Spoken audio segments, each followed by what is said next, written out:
Okay, so I've got myself a Gucci new Britney Spears style headset, so hopefully the sound is a little bit better on this video. We're looking at the Equipment Inventory and Service Manager, and here we go. We're going to look at equipment records. We've done the overview. Equipment records. Really, every piece of equipment you should have recorded on your system, and we've laid it out slightly differently to a lot of our apps. What we have is the serviceability state, because that's the most important thing for us to know, and we can shuffle things backwards and forwards manually to say that's undergoing service, and then it comes back into being serviceable, and you'll see why later on. So to add an equipment record, we click in here. Oops. There we go. It's just telling me I've been assigned one task.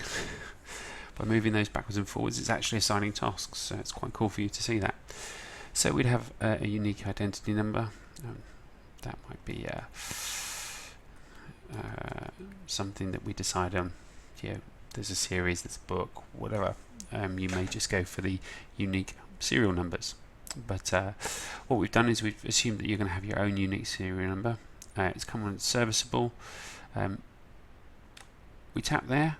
You're seeing there's a locations app, so we're going to say this is it's serviceable, so it's at bench A. The item name, let's pick an item.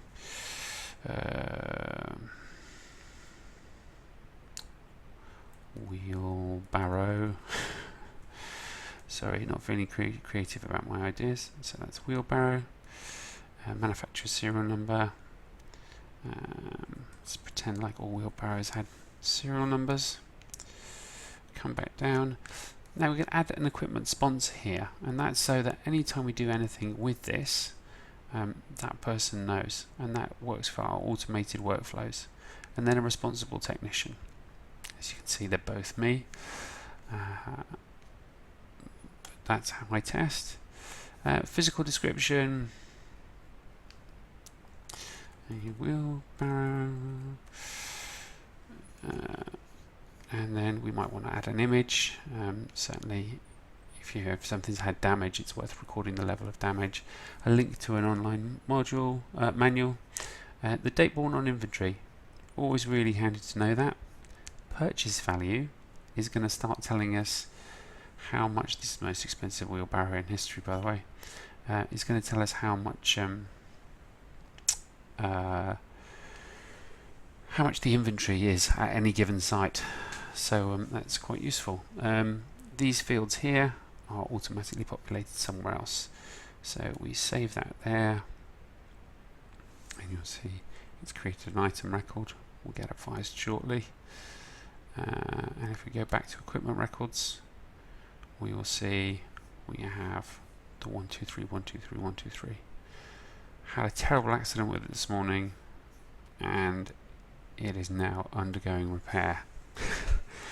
But we'll show you in the equipment dispatch note, equipment receipt note, and the maintenance notes how that process would actually go about.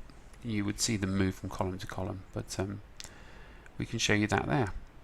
So look out for our next video, which is going to be on the location list. And really everything else around this is quite simple. The most important thing to get right straight up is the equipment records.